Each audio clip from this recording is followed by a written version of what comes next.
Na origem do espiritismo há um personagem exemplar, Allan Kardec.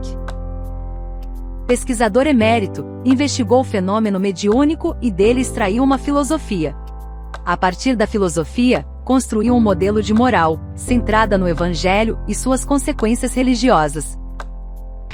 E ainda produziu estudos sobre o belo e a evolução da arte. Deixou-nos um legado, registrando seus passos na pesquisa, seus desafios e facilidades na realização da tarefa, enfim, fez-se memorialista e contou sua história. Revista Espírita. Viagem Espírita de 1862. Trechos de documentos em obras póstumas. Cartas e outros registros mostram sua ação preservadora da história do espiritismo. E ainda sugeriu a criação de um museu espírita. Vamos seguir este exemplo de historiador? Inscreva-se no grupo, Núcleo do Projeto Memórias, e participe das capacitações voltadas para o registro dos acontecimentos mais significativos das instituições espíritas. Reuniões online quinzenais aos domingos, às 16 horas.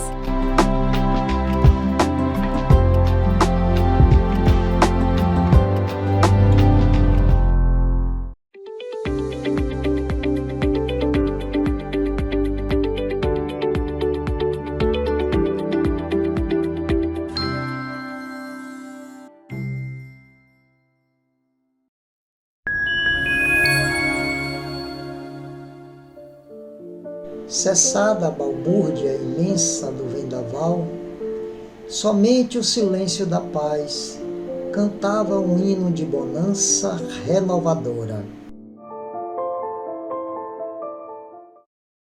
Caros companheiros de ideal, internautas buscando o sagrado, que tenhamos uma manhã referta de aprendizagens, inspirações, intuições, que nos levem exatamente ao nosso fanal, ao nosso objetivo, que é sentir Deus, perceber Deus, viver em Deus para manifestá-lo no mundo. Árdua tarefa, ascese significativa, que precisamos encetar cada vez mais com uma consciência plena, diária, cotidiana, para que transformemos tudo que é profano em algo sagrado. Esta é a nossa missão do ponto de vista psíquico e do ponto de vista evolutivo, na ordem da construção de novos estados de consciência. Hoje, trazemos para as nossas reflexões certas recordações. Recordações que, de certa maneira, são o embrião de muitas atividades que fizemos ao longo da vida e que transbordaram nesse programa chamado Sagrado. Refiro-me àqueles momentos especiais que vivemos nos anos 70 e 80, do milênio passado, do século passado, quando estávamos vinculados simultaneamente à Juventude Espírita Ninaroeira e aos movimentos juvenis da Federação Espírita do Estado da Bahia. Naquela época, éramos mais de 200 de jovens aos domingos, agregados desde a manhã pela oração até o final da tarde para a meditação no Centro Espírita Caminho da Redenção, na Calçada. E aos sábados estávamos na ação social no bairro do Pau da Lima, num projeto que continua até hoje, trazendo benesses tanto na área profissional como na área afetiva para aquela região. E às quintas-feiras estávamos reunidos previamente, antes da reunião doutrinária, para estudos e reflexões que nos permitisse organizar esse trabalho dessa maneira. Havia algo, porém, que nos chamava a atenção e que era um verdadeiro atrator para os jovens: os projetos artísticos. Foram inúmeras peças de arte integrada, com as dificuldades da época, com aqueles projetores minúsculos, com aquelas vivências de treinar pessoas que eram todos amadores, pensadores de primeira ordem ou de primeira viagem, para construir textos que significassem uma reflexão espírita de profundidade.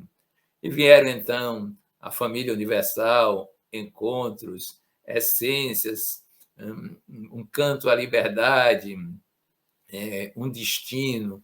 De certa forma, eram trabalhos que envolviam o saber espírita e, ao mesmo tempo, eram construídos por uso de artifícios linguísticos, literários, poéticos, musicais, da literatura ou do cancioneiro em geral.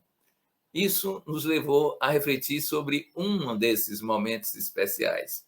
Estávamos embalados à época à procura de alguma coisa que sacudisse a alma, que mexesse em profundidade para sairmos daquilo que hoje nós chamamos de normose.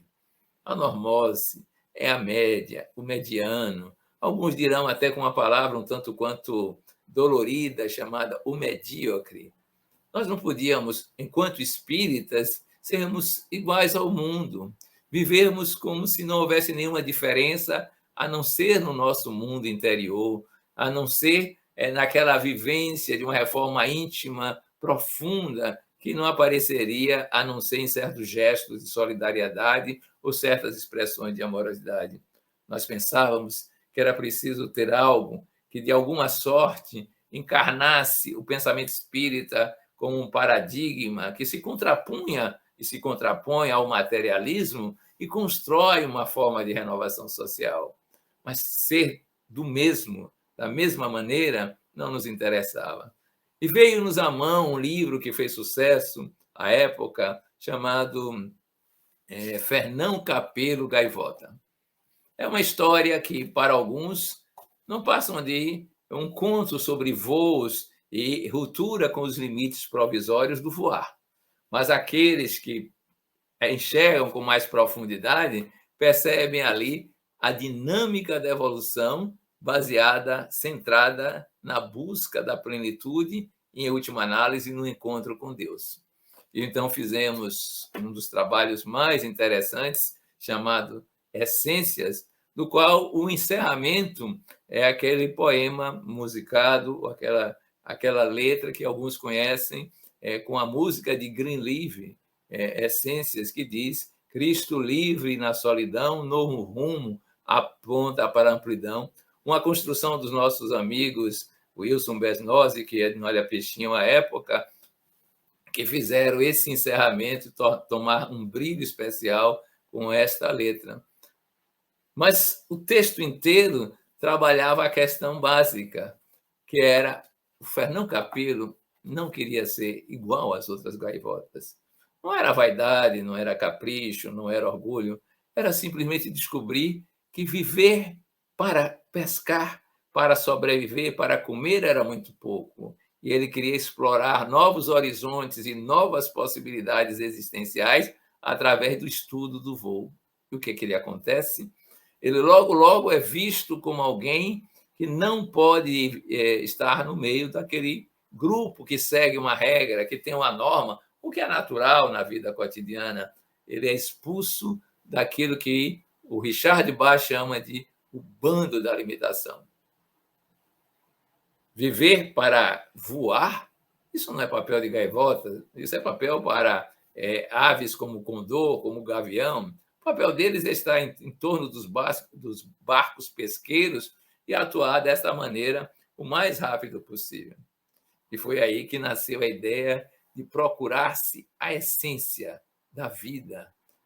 Nós não conhecíamos ainda a literatura imensa que viria depois sobre propósitos, sobre significado de existência, mas qual é a essência da vida? Daí a temática ser essências. O que é que vale? O que é definitivo? O que é permanente e, portanto, supera esses movimentos mutacionais, essas transitoriedades que nós estamos acostumados a ver. A história é de curta duração, praticamente 30 minutos, se pode ler o livro por inteiro, mas para aqueles que enxergam, isso é mais que uma lição especial sobre os voos. São as pessoas que inventam as suas próprias leis quando sabem que tem uma razão diferenciada para perceber realidades que escapam à medianidade das pessoas de um modo geral. Este é o nosso projeto. Este é o papel do pensamento espírita. De certa forma, como disse uma vez o próprio Wilson Bernosic, irmão do nosso Carolimiro, presente nesse programa, ele simplesmente disse: estamos aqui para ficarmos desajustados socialmente. Foi um susto essa frase. É isso mesmo. Desajustados para uma sociedade materialista, para uma sociedade hedonista, para uma sociedade consumista, para uma sociedade violenta. Se nós estivermos ajustados, não temos como viver o Evangelho, não temos como perceber o sagrado, não temos como experienciar a beleza da plenitude, que é bem-aventurança, que é deleite, que é alegria genuína e que é sabedoria. Hoje, então, como nos outros dias, vamos nos dedicar nessas histórias, nesses contos, nesses cantos, a pensar sobre a plenitude da vida e o pensar no definitivo.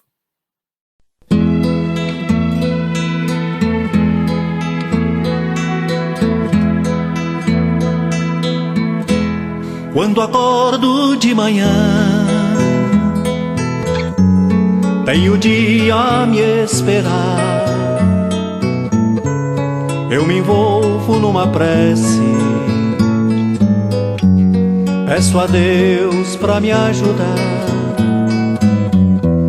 O Evangelho me ensina o valor de trabalhar, pois servindo eu encontro meu irmão pra auxiliar. A terra é a grande escola, se a gente quer entender. É no livro da vida que se consegue aprender. Eu sei que estou tão distante da luz e da perfeição, mas me entrego na luta rumo à evolução. Mas me entrego na luta rumo à evolução.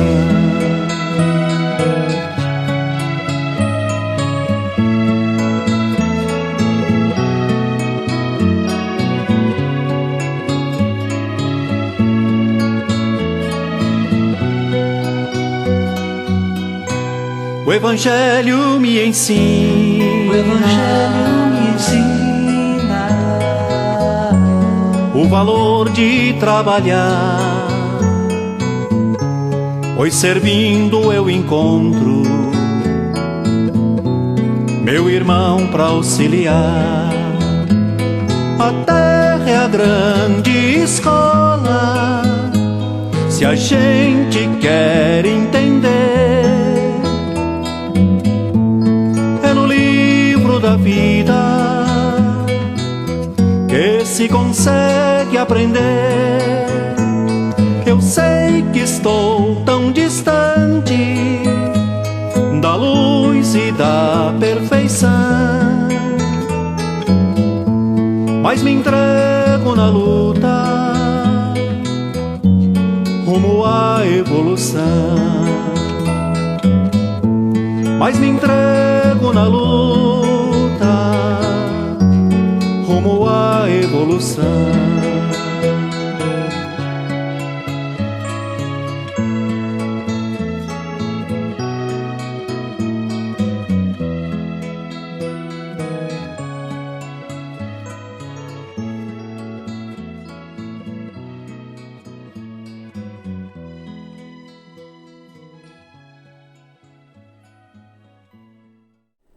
Presente à reunião familiar, Felipe, em dado instante, perguntou ao Divino Mestre: Senhor, qual é o maior servidor do Pai entre os homens na terra?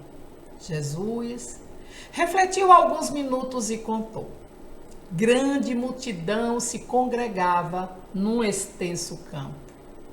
Quando aí estacionou um famoso guerreiro carregado de espadas e medalhas, que passou a dar lições de tática militar, concitando os circunstantes ao aprendizado da defesa. O povo começou a fazer exercícios laboriosos, dando saltos e entregando-se a perigosas corridas, sem proveito nenhum. Todavia, continuou como dantes, sem rumo e sem júbilo, perdendo muitos jovens nas atividades preparatórias de uma guerra provável.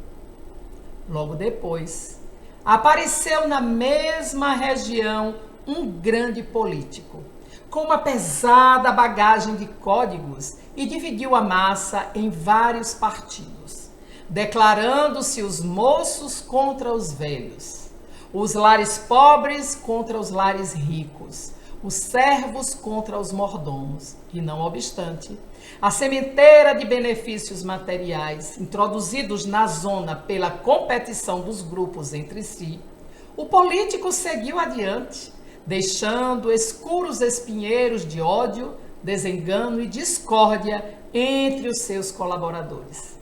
Depois dele, surgiu um filósofo, sobressando volumes alfarrábios, e dividiu o povo em variadas escolas de crença, que em breve propagavam infrutíferas discussões nos círculos de toda a gente. A multidão duvidou de tudo, até mesmo da existência de si próprio.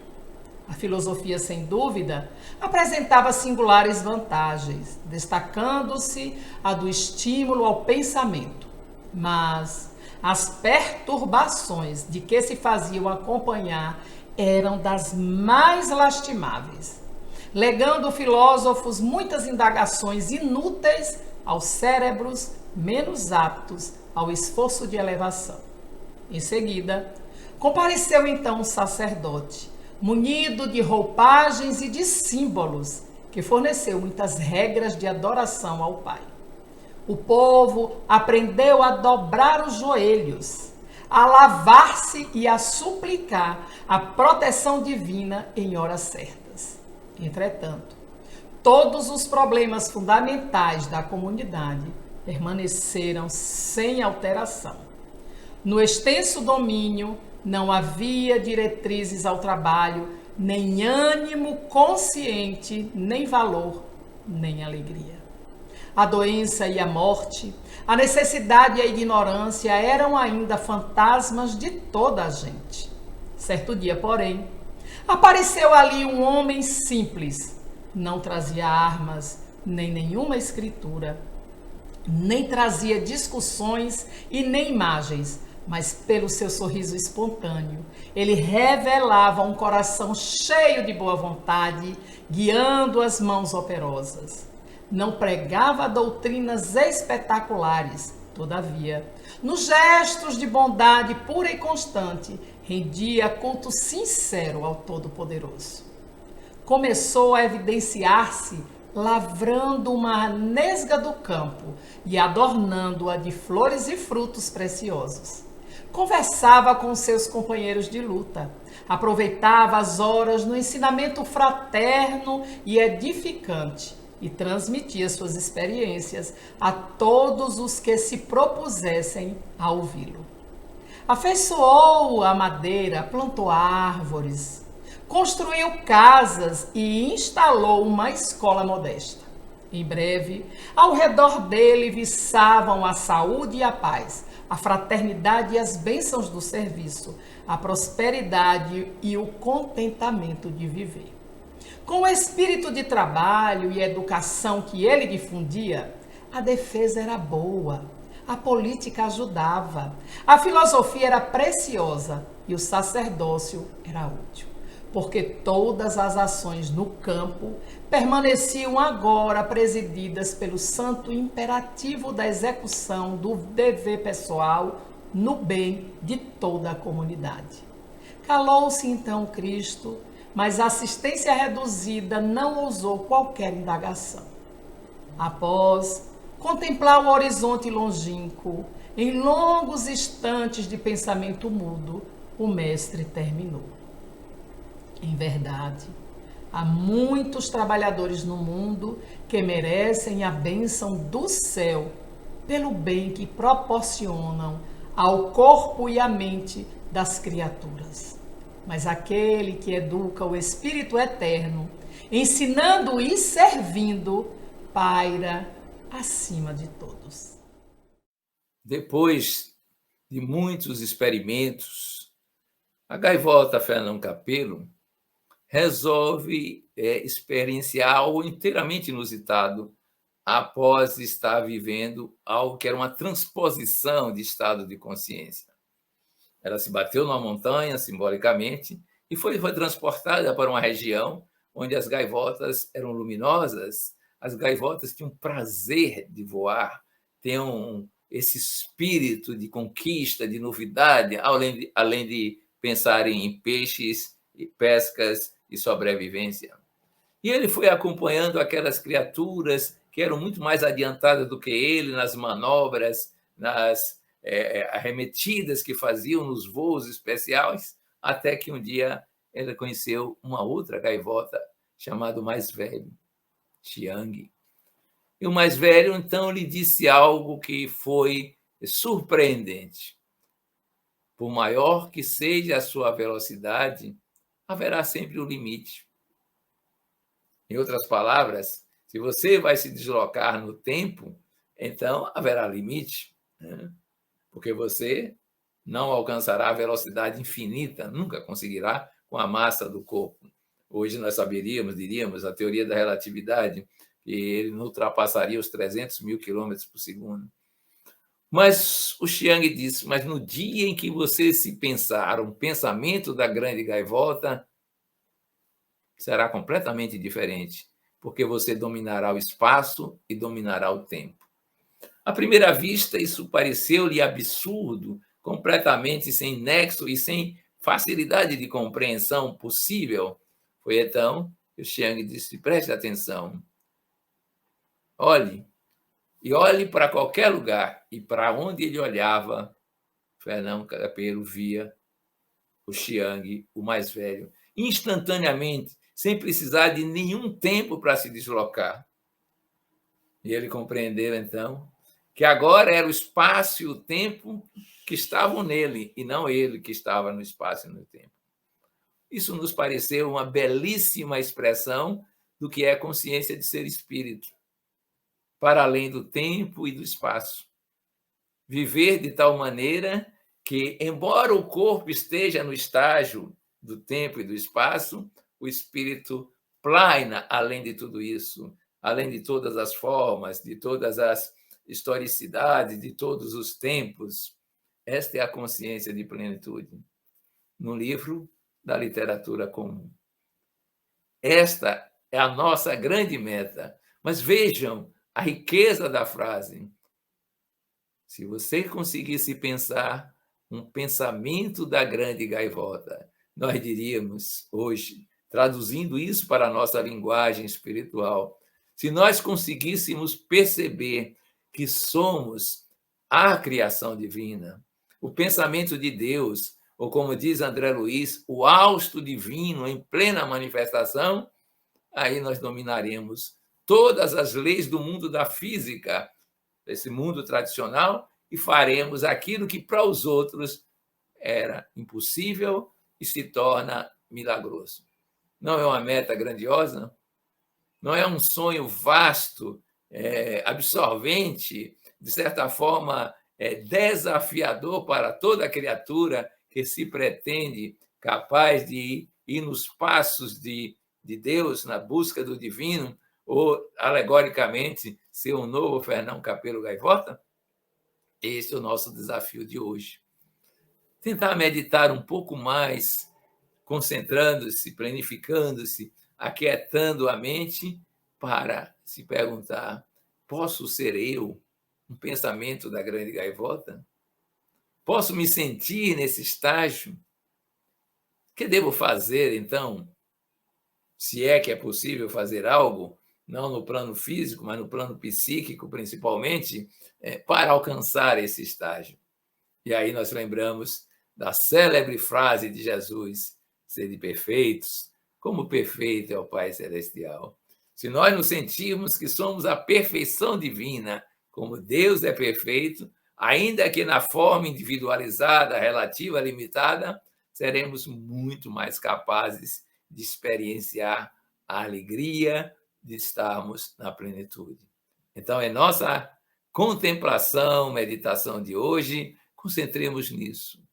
Podemos ser um pensamento de Deus vivendo no mundo? Como será isso na aplicação prática? Como manifestaremos isso no lar, no trabalho, no transporte, no lazer, onde estivermos? Como manifestaremos esse pensamento de Deus que nós somos na vida cotidiana, conscientes da nossa origem? Vamos meditar.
quando eu quero falar com Deus.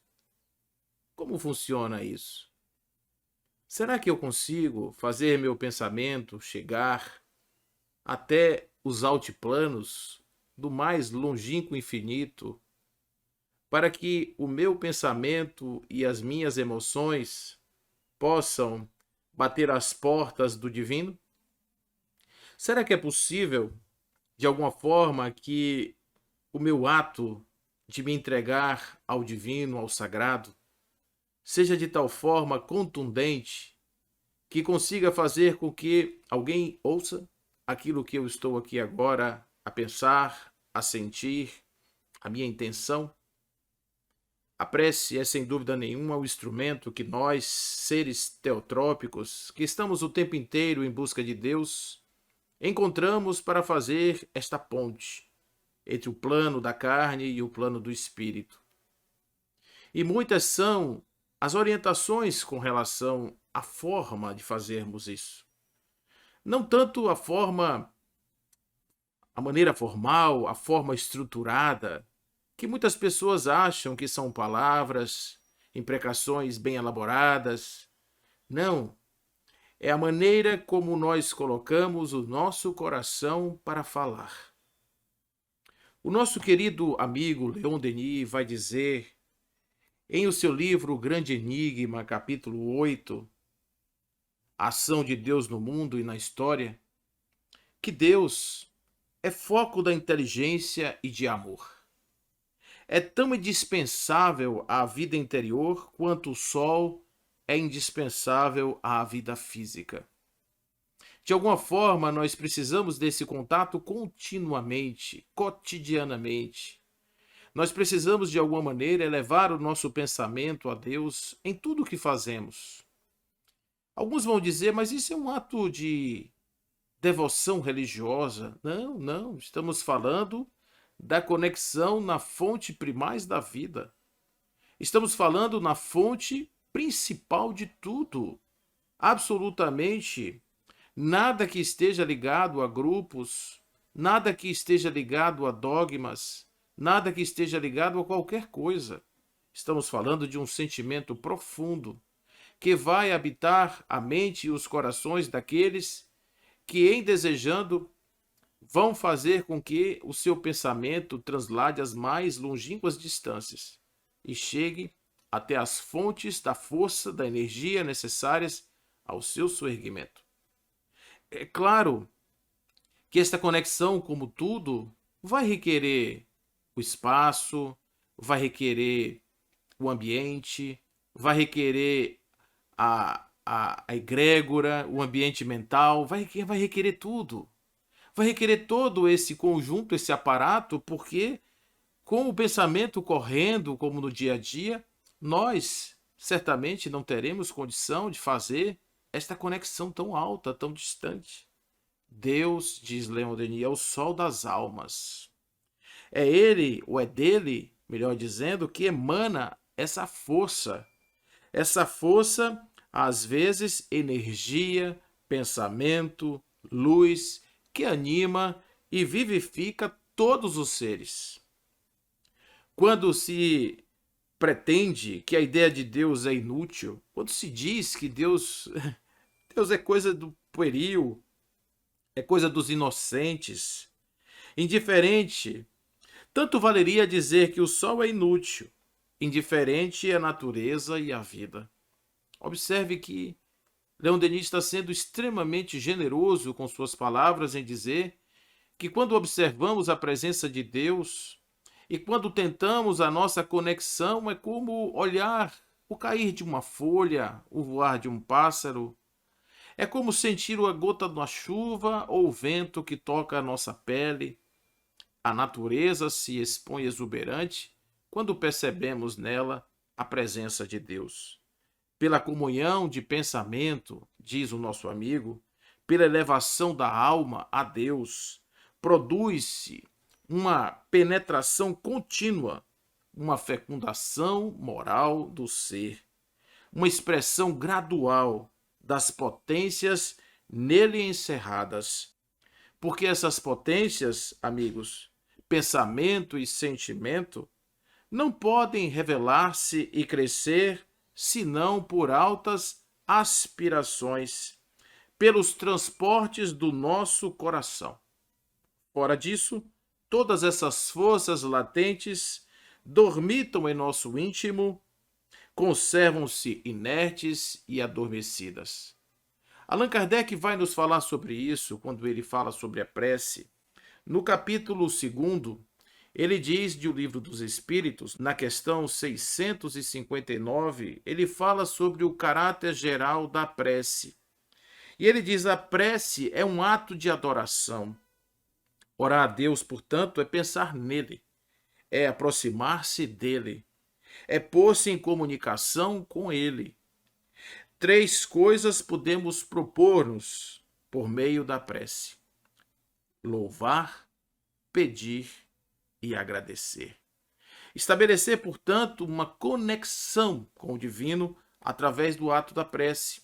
Essa conexão, como vai dizer aqui Leon Denis, é uma força interior, uma força que está ali, dormitando, adormecida, e que precisa, de certa forma, resgatar-se, sair deste lugar que se encontra para poder alcançar os altiplanos, para poder chegar a essas longínquas distâncias. Quando falamos das longínquas distâncias, estamos falando de algo que está no Evangelho segundo o Espiritismo, capítulo 17, o homem no mundo, quando um espírito amigo vai nos dizer assim: um sentimento de piedade deve sempre animar o coração daqueles que se reúnem sob as vistas do Senhor e imploram a assistência dos bons espíritos. Aqueles que olham a nós que estamos aqui no ato de oração, aqueles que estão certamente preocupados ou ocupados com as nossas atividades mentais, eles torcem para que nesse momento nós estejamos de fato estabelecendo uma conexão mental com essas potências altas da espiritualidade. Porque se nós não conseguirmos, de alguma forma, entrar com sintonia ou em sintonia com esses nossos amigos, certamente que aquilo que é a palavra do coração terá pouca força para chegar, para sair da nossa caixa mental, para poder romper com os ruídos do dia a dia, dos pensamentos ordinários e chegar no âmago do sentimento, do arrependimento, da verdade, a verdade da alma, a singela verdade da alma, para fazer com que aquilo que é, de certa forma, direcionado a potências tão altas, seja de fato recebido assim como um presente. E a força contrária, que retorna toda vez que fazemos este movimento, atinge em nosso coração os lugares propícios ao seu desenvolvimento. E ele diz assim: purificai, pois, desta forma, os vossos corações. Olha que coisa linda! Purificai os vossos corações. Não concitais que neles demore qualquer pensamento mundano ou fútil. Deixai o coração limpo, para que nele possam ser edificadas verdadeiramente aquelas energias que estão na sintonia dos espíritos mais altos. Elevai o vosso espírito àqueles por quem chamais, a fim de que, encontrando em vós as necessárias disposições, possam lançar em profusão a semente que é preciso germine em vossas almas e dê frutos de caridade e de justiça. É preciso pensar, como diz Kardec, que o pensamento é como se fosse uma transmissão dentro do fluido divino. E na medida em que nós entramos no estado de adoração, a primeira das grandes leis naturais, o reconhecimento de Deus, o reconhecimento da nossa conexão interior, o reconhecimento de que as energias que estão aqui dentro, ávidas pela sua realização, o reconhecimento de que essas energias realmente elas poderão ser colocadas em ação nesse momento, quando estamos assim, quando estamos construindo esta possibilidade nesse lugar, nós precisamos realmente transmitir, através deste fluido maravilhoso, através de todas essas barreiras que o dia a dia nos oferece, passando por tudo isso, nós possamos fazer com que, de fato, a nossa conexão se estabeleça. Muitas pessoas pensam em formas, alguns gostam de sentar, outros embaixo da árvore, alguns gostam de estar num grande templo. Todos esses lugares são importantes para aquela pessoa, se assim for necessário, para que ele consiga, de certa forma, romper a dependência das abstrações e, com isso, consiga levar o seu pensamento na direção do divino, na direção do sagrado. Deus espera por nós. A sua força, a sua bondade infinita, o seu amor, aguarda os seus filhos que direcionam o seu pensamento generoso até a sua fortaleza energética que se encontra em tudo e em todas as coisas. Orar, portanto, é a nossa principal ação para encontrarmos em nós a potência de Deus e fazermos com que esta potência se transforme em movimento e possa ser direcionada àquele que sofre, àquele que está na necessidade, às áreas conflagradas do mundo, enfim. Orar significa fazer com que a energia de Deus se coloque em movimento por intermédio de nós.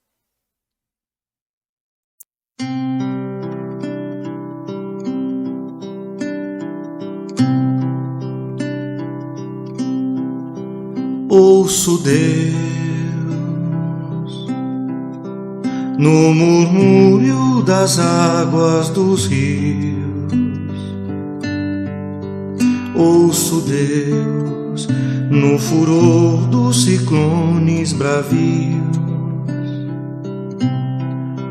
Ouço Deus no cantar matinais dos pardais. Ouço Deus no lamento de pobres mortais. Vejo Deus nas estrelas perenes de luz.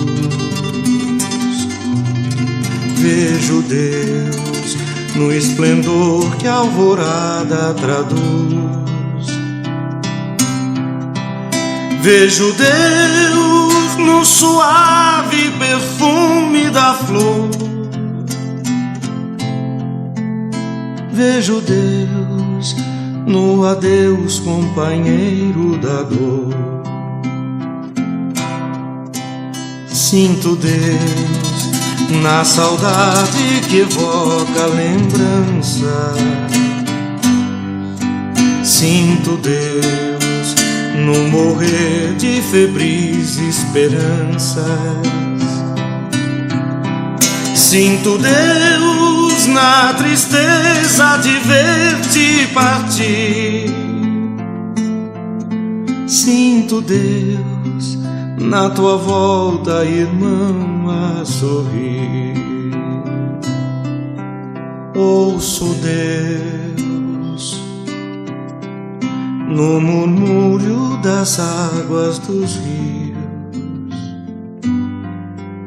Vejo Deus no furor de ciclones bravios. Sinto Deus no cantar matinais dos pardais. Ouço Deus no lamento de pobres mortais.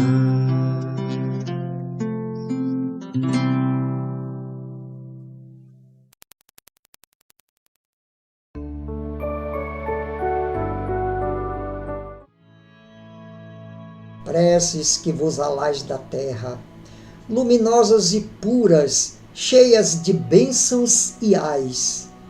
Cânticos d'almas nobres, inspiradas no bem, na caridade. Liriais, que evolais sublimes e consolais, na dor, no desespero, na saudade. Preces formosas, que sois rosas do jardim das emoções, preces de corações em luto e pranto, torrencial, dorido, triste canto d'almas amarguradas, quase estioladas, que perderam na luta os recursos transitórios, não a esperança. Amparadas em Deus e sua bonança, preces de virgens confiadas, de mães afervoradas, intercedendo por filhos ingratos que a ventania das paixões estiola. Preces de esposos fiéis, desrespeitados na confiança, porém nobres como círios votivos, em santuários cativos, esparzindo luz. Sois o amparo divino, santo e imaculado, que um dia lenistes o crucificado.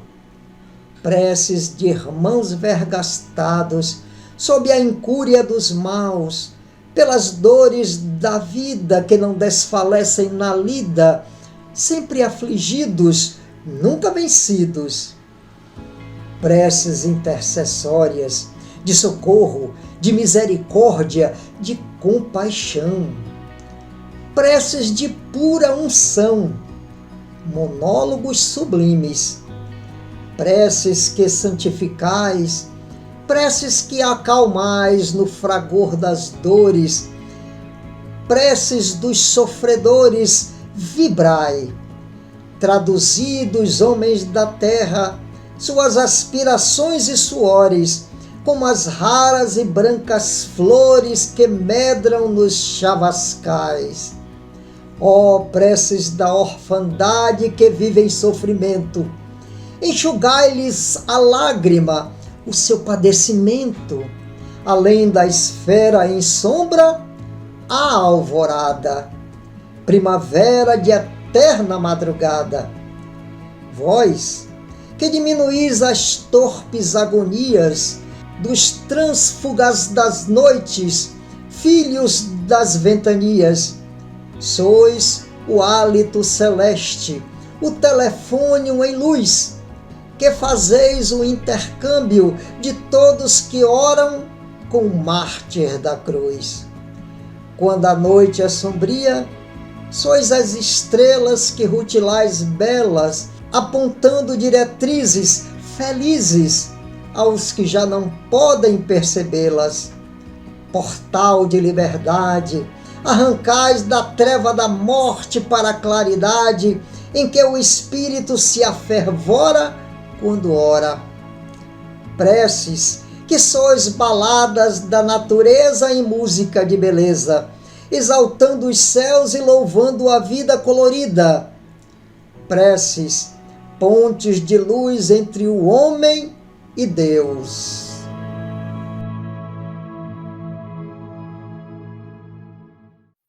Para a nossa semana, que vamos começar amanhã, eu lhes proponho um exercício. Observar se você está se aproximando daquilo que é o definitivo.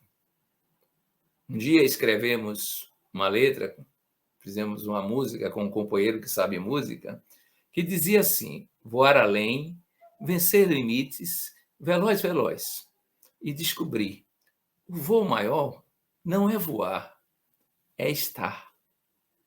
É o paradoxo colocado para a nossa consciência racional. Isso está, por exemplo, presente quando nós descobrimos que podemos perdoar, perdoar, perdoar, que é o voar. Depois descobrir que o não voar é mais importante, não se ofender, fazendo uma analogia nesse ponto. Então, podemos olhar os nossos viveres, os nossos sentires, o nosso modo de estar no mundo e descobrir uma forma que vai além daquilo que estamos acostumados e pode ser traduzida num paradoxo como esse. Mas veja vocês, a letra prossegue: sobreviver, lutar pelo ouro, enriquecer e descobrir o maior tesouro não é ter, apenas ser. Ora, isso está inclusive na literatura sociológica e psicológica de um autor como Erich Fromm, ter é tão passageiro, a vida transitória, mas descobrir o ser que nós somos, divina criação, isso vai nos dar uma riqueza imensa, insuperável, que o ladrão não rouba e a traça não destrói. Esses dois modelos, o da sobrevivência e o do voo, encarnam limites provisórios, são efeitos transitórios, conceitos que não têm valor para a eternidade. E nós dizemos, então, que o homem ainda vive de aparências, isto é, daquilo que aparece, daquilo que está presente nas coisas do cotidiano, daquilo que é transitório. Não é que isso deixe de existir e precisemos abandonar, é que isso não pode ser a nossa consciência suprema.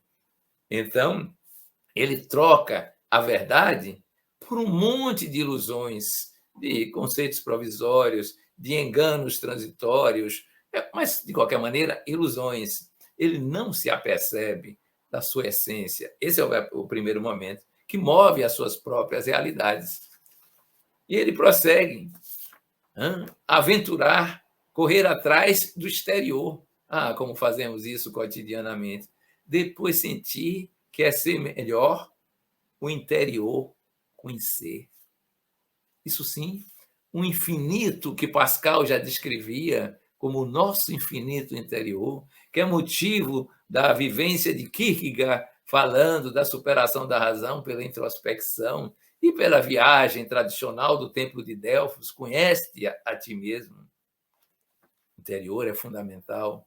Exterior vale, mas não como a riqueza do interior, que é permanente, até chegar àquele lugar sagrado e definitivo da vida crística, sempre exigir, querer demais, só dominar. Depois sentir, mas vale a vida para quem servir, lembrando Jesus, e o maior no reino dos céus será o servo de todos, conforme a sua afirmativa. Essas são as nossas ideias que nós construímos normalmente, tem um caráter passageiro. Nós temos lutas que são inteiramente dispensáveis, o Cristo já anunciava isso, e as vidas nossas são sem calor, mas um dia a gente se apercebe da força da nossa realidade. Então, nós trocamos todas as ilusões pela verdade, pelas essências, e aí encontramos definitivamente a verdade última, a verdade suprema.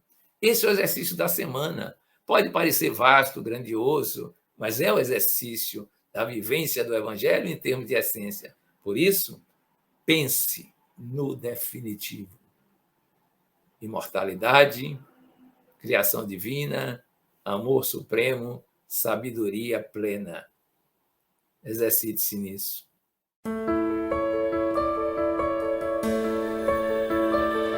Voar além, vencer limites, veloz, veloz,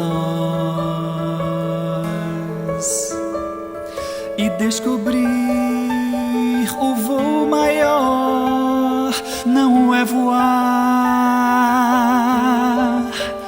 é estar, sobreviver, lutar pelo ouro, enriquecer,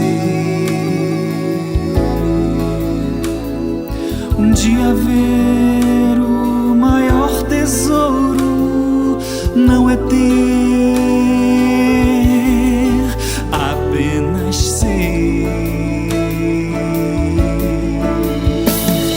Limites provisórios, efeitos transitórios, conceitos sem valor. O homem vive de aparências, troca ilusões por verdades e nem percebe a essência que move as suas realidades. Aventurar, correr atrás do exterior,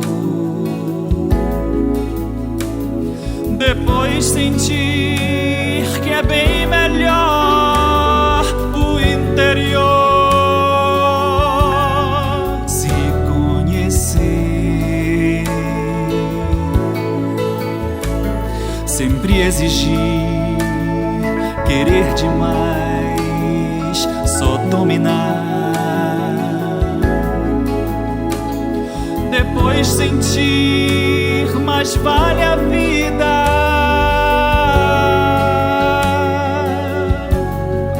Pra quem servir.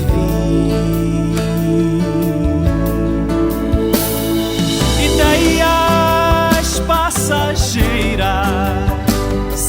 lutas que são dispensáveis, vidas sem calor.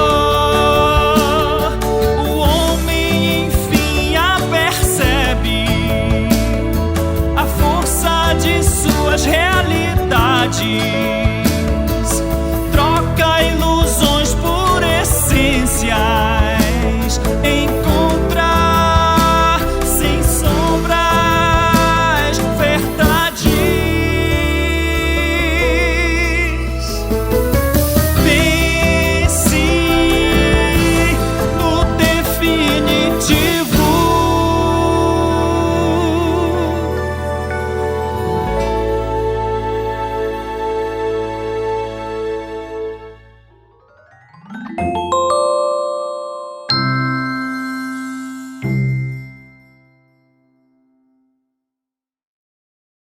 Imagine uma mãe em vulnerabilidade social, sorrindo, olhando para seus filhos bem nutridos, consciente de que há garantia de segurança alimentar. E logo depois, a mãe reunida, celebrando a vida e a cultura da paz no seu lar. E em outro momento, compartilhando sua experiência de vida, criando seu programa evolucionário pessoal e familiar. Pensamentos desta qualidade acendem a esperança de dias melhores, sem fome, em harmonia. A realidade já superou sua imaginação. O projeto social da parceria da Sociedade Olon com a Federação Espírita do Estado da Bahia criou 100 células desse tipo. Saiba mais no site sociedadeolon.org. Participe, sinta o prazer de servir na construção de um mundo em paz.